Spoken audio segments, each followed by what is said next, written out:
Alo. Gəlin əvvəlcə qarajdakı bax bu iki dənə klassik maşın haqqında danışaq. 60-cı illərdə Belçikada keçirilən avto sərgidə Amerikalılar şoka düşürlər.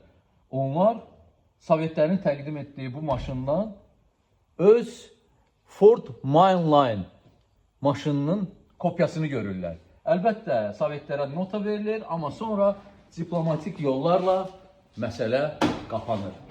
Sovetlər biraz İtaliyanın Fiat şirkətindən, biraz da Almanların Volkswagen şirkətindən mənimsəyərək, bax, belə balaca, necə deyərlər, Zaporojцы dünyaya tanıtdırdılar.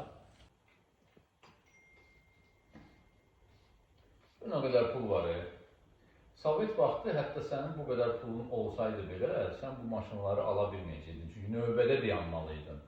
İllər keçir, o qiymətinə olan maşınlar indi də o qiymətləndilər. Çünki artıq onlar klassik maşınlardır. Deyirəm sonda bir dənə də musiqili fasilə verək. 90-cı illərin ulduzu Tina Turner'ın o gözəl səsinə qulaq asaq.